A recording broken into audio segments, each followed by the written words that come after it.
Chapter 17, 6 years old. By 1998, the shape of his second life had settled, and from the outside it looked like nothing at all. That was the triumph of it and the strangeness. To anyone watching, to Ms. Aldridge, long since reassured, to the neighbors, to the doctors who had never once been given reason to look twice, Ethan Cole was simply a quiet, sweet, faintly dreamy 6-year-old in a happy family. He went to school and was good at his letters and slow at his shoelaces. He doted on his baby sister. He helped his mother in the kitchen and his father in the basement. He had no troubles a child should not have, and no gifts a child should not own. He was, by every visible measure, ordinary. The ordinariness was a fortress, and Ethan had built it grain by grain over 4 years, and it held. Beneath it the true life ran on, invisible. The money grew, quiet and unremarkable, a small armor thickening under the family year by year. The trust grew, banked grain by grain, until listen when Ethan fusses was simply a law of the household, no one remembered learning. The doctrine held, the 5 rules clean and hard in the cold and careful place. And every night, after the fortress slept, the man inside the boy emptied himself and went still and reached down into the dark behind his breath, to the coal that no one in the world knew burned there. The ember was a coal now. He measured his cultivation in the only units he had, breaths, and the feel of the thing, and by both measures it had grown beyond what the frightened 5-year-old fumbling after a single hair of light could have imagined. He no longer had to hunt the thread. He could find it on the first reach, every time, a steady banked warmth at the center of his chest that answered his attention the instant he turned it inward. He could hold it not for breaths but for as long as he chose to stay still, 12, 2 dozen, until the body's need for sleep, not the limit of the power, ended the session. And it had begun, more and more often, to move, to flow out from the center along the channels he was slowly, blindly carving open, cold and clear, before pooling back. He did not know the words for any of it. He did not know that he stood at the late edge of the first realm, that the moving through was the threshold of the second, that what he called carving channels the awakened would one day call by an older name. He knew only that the coal was real, that it grew, and that it had become, across 4 lonely years, the one wholly private thing in a life of performance, the place where the buried man could go and simply be what he was, with no fortress to maintain, no shine to dull, no child to play. The nights were his confessional and his exercise yard, and his only solitude that did not ache. He had come to need them the way he needed sleep. He was, by the count of the world, 6 years old, and by the count of the cold place behind his breath, something that had no name yet anywhere on earth.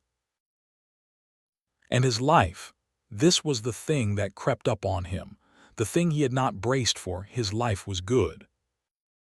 He noticed it on an ordinary evening, sitting on the basement steps watching his father playing a board while Emma, too now and fierce, demanded to hold every tool too dangerous to give her, and Susan called down that dinner was nearly ready, and the whole cramped, warm, green and sawdust world of the Cole family hummed around him exactly as it should. He noticed it and it stopped him cold, because for 4 years he had thought of this life as a mission, a thing to be protected, a fortress to be held, a clock to be raced. He had not let himself think of it as a thing he had. But he had it. Against every probability, against the cold place without stars and the torn sky and the 37 years of grief, Ethan Cole was sitting on a basement step in 1998 with his living father, and his fierce small sister and his singing mother. And it was good, and it was his, and somewhere in the 4 years of banking grain and carving channels, and dulling his shine, he had stopped merely defending this life and started, quietly, to live it. The realization should have been pure joy. It frightened him instead. Because a man with nothing to lose is free, and a man with everything to lose is not. In the first weeks of his rebirth, the worst had already happened to him. He had lost it all, the whole world, and come out the other side hard and cold and ready to pay any price. There had been a terrible freedom in that. He had been a man wagering with house money, risking a life he had already grieved.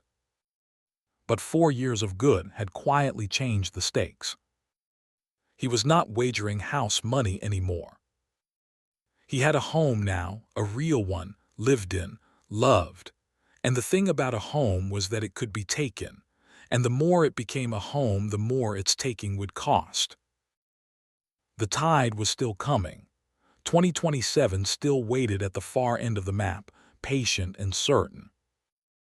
The wet road still waited in 1999, 3 winters off.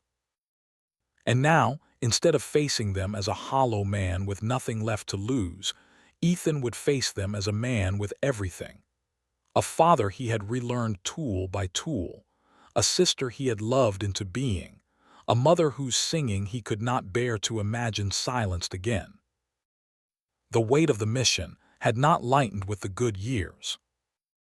It had grown heavier with every one of them, because every good day added one more thing he could not bear to lose. He sat on the basement step in the sawdust-warm light, 6 years old, and let himself feel the size of it. The joy and the fear braided together so tightly he could not pull them apart. He would not trade the good away to be free of the fear. He had grieved this life once. He would not hold it at arm's length to protect himself from grieving it again. He would have it fully, every warm, ordinary day of it, and he would carry the heavier weight that came with the having, and he would grow his coal in the dark and race his clock and hold his fortress.